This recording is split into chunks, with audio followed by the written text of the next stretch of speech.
Honorable Member Sadhvi Pragya Singh ji.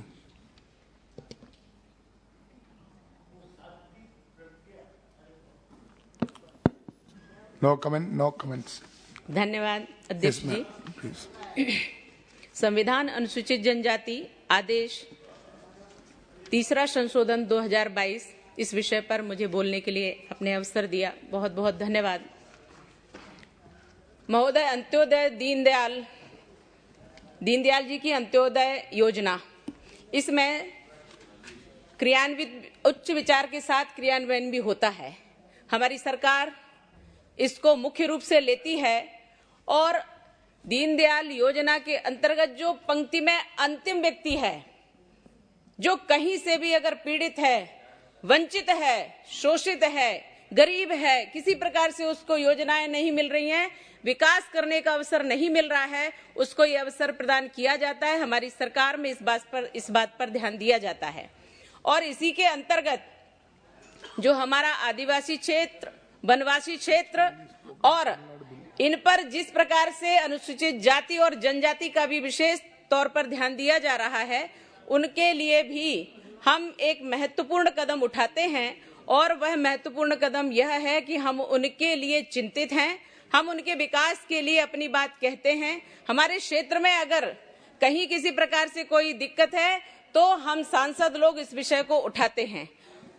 महोदय, माननीय प्रधानमंत्री मोदी जी ने कहा, सबका साथ, सबका विकास, सबका विश्वास और सबका प्रयास। हम सब अपने अपने क्षेत्र की बात करते हैं, अनुसूचित जाति जनजाति की बात करते हैं, वनवासी क्षेत्र में रहने वाले समस्त जातियों की बात कर रहे हैं। और आज ये जो संशोधन लाया गया है, इस तृतीय संशोधन में हम उनको सम्मिलित करने की बात कर रहे हैं।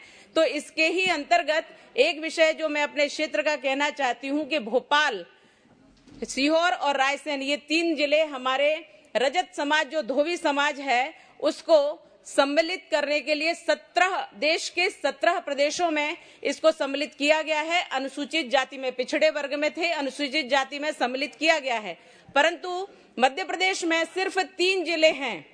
उन 3 जिलों के अलावा पूरा मध्य प्रदेश में वो पिछड़े वर्ग में आते हैं। इसलिए वो समस्या खड़ी होती है कि जब भी उस अनुसूचित जाति में जो आते हैं उनको पिछड़े वर्ग में, कहीं जाते हैं तो पिछड़े वर्ग में माना जाता है, कहीं जाते हैं तो अनुसूचित जाति में माना जाता है। एक तरह से उनका विकास कहीं ना कहीं असंतुलित हो रहा है। और इसलिए उन पूरे मध्य प्रदेश में इस धोबी समाज, रजक समाज को अनुसूचित जाति में सम्मिलित किया जाए, यह मेरा आग्रह है।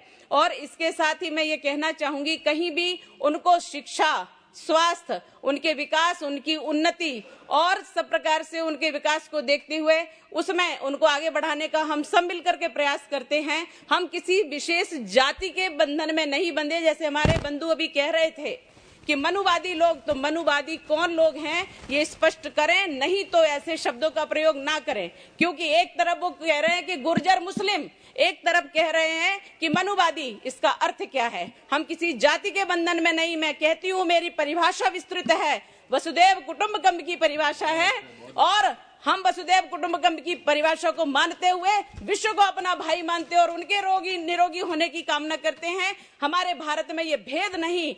हम कहते हैं, इस बात का प्रमाणित करती हूं मैं कि हम जैसे साधु सन्यासी जाते हैं आदिवासी वनवासी क्षेत्रों में, वहां पर जाकर कॉलेज खोलते हैं, हम हॉस्पिटल खोलते हैं, हम सेवा में रत रहते हैं। परंतु आप महोदय, आप इस बात का भी ज्ञान लीजिए कि उनके पास हमारी योजनाएं पहुंचने में रोड़ा कौन बन रहा है। ये रोड़े पर ध्यान दिया जाए। अगर इनको देखा जाए तो ऐसे ही लोग उन रोड़े बने हुए हैं और उनके पास तक सुविधाएं नहीं पहुंचने दे रहे हैं। हम उस विषय की बात करते हैं जो सबके विकास को लेकर चलते, कोई पिछड़ा नहीं रहे, कोई भी किसी प्रकार से वंचित ना रहे, सबको बढ़ने का अवसर मिले, सबको पढ़ने का अवसर मिले। महोदय, मैं सिर्फ इतना कहकर अपनी बात समाप्त करती हूँ कि जो पिछड़े हैं उन्हें मिलाएं, जो बिछड़े हैं उन्हें बढ़ाएं, जो नहीं हुआ वो शुरू कराएं, भारत को विश्व गुरु बनाएं। भारत माता की जय। Thank you. Honorable